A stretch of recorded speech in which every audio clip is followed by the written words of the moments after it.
안녕하세요. 2학년 1반 여러분. 오늘 배우게 될 내용은 조선이 실질적으로 근대사회로 발전하게 되는 계기가 된 사건, 갑오개혁에 대해서 살펴보도록 할게요.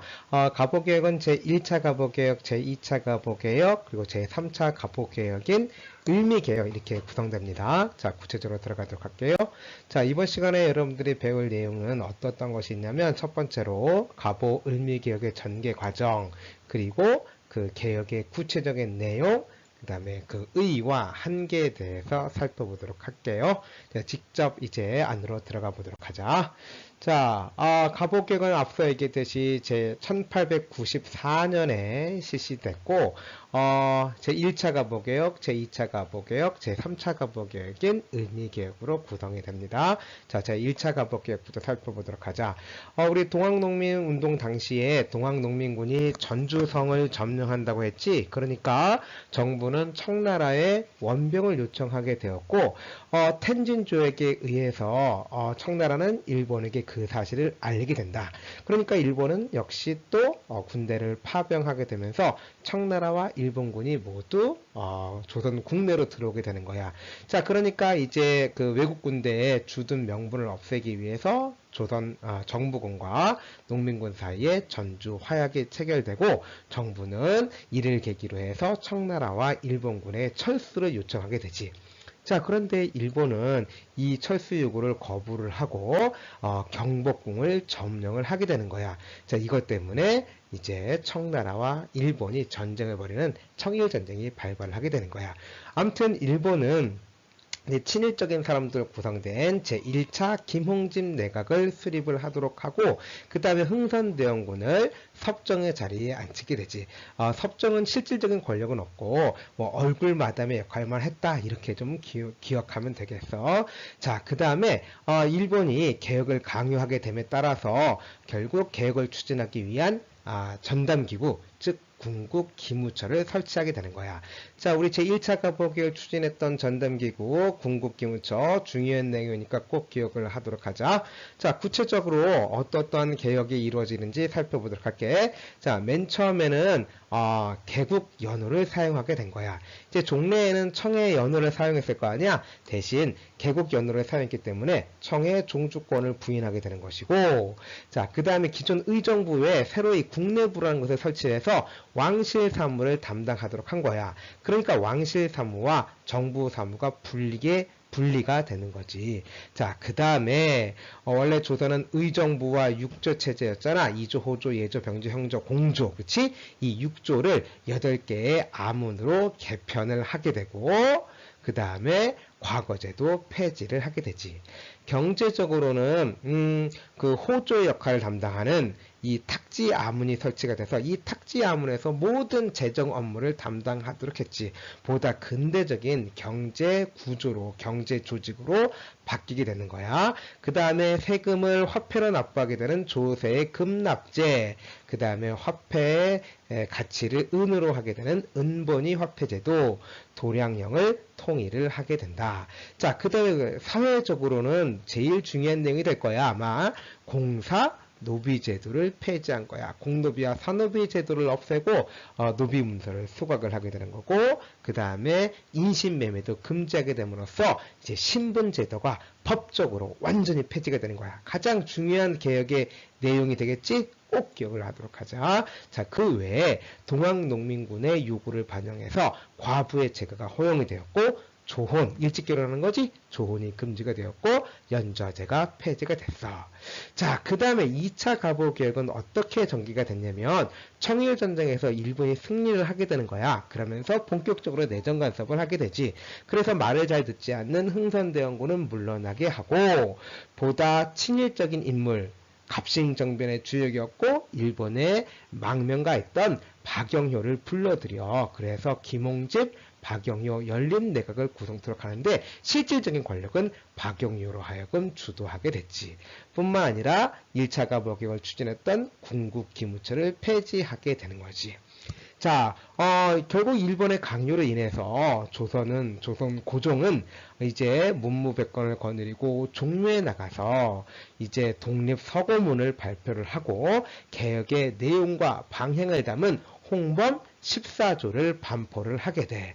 자, 그리고 구체적인 개혁을 실시하는데 그 개혁의 내용이 뭐냐면 의정부의 명칭을 좀 더 근대적인 명칭이라고 할 수 있는 내각으로 고치게 되고 8아문도 7부로 개편을 하게 되는 거야. 전국은 8도로 나눴었는데 이거를 23부로 개편을 하게 되는 거고, 그 다음에 재판소를 설치를 함으로써 행정과 사법을 분리를 하게 되는 거지. 따라서 지방관이 가지고 있던 사법권을 뺏게 되니까 사법권의 권한이 축소가 되는 그런 결과도 가지고 오게 된다. 자, 그 다음에 나라의 부강함이 교육에 달려 있다라고 하면서 교육 입국 조서도 반포가 되고, 이에 따라서 각종 학교도 만들어지게 되는 거 기억을 하도록 하자. 자, 그 다음에 이제 1895년 실시되는 을미개혁을 살펴볼 텐데 그 구체적인 내용 조금 복잡한데 살펴볼까? 자, 청일전쟁에서 일본이 승리했기 때문에 승전국과 패전국 사이에서는 강화 조약이 체결되겠지. 그것이 뭐냐면 시모노세키 조약이야. 자, 시모노세키 조약의 내용은 뭐냐면 청나라는 조선에서 완전히 물러난다라는 것이고, 또한 요동반도를 일본에게 넘겨준다라는 거지. 결국 이 시모노세키 조약으로 일본은 조선에 대한 영향력을 확보함과 동시에 대륙으로 진출할 수 있는 교두보를 확보를 하게 된 거야.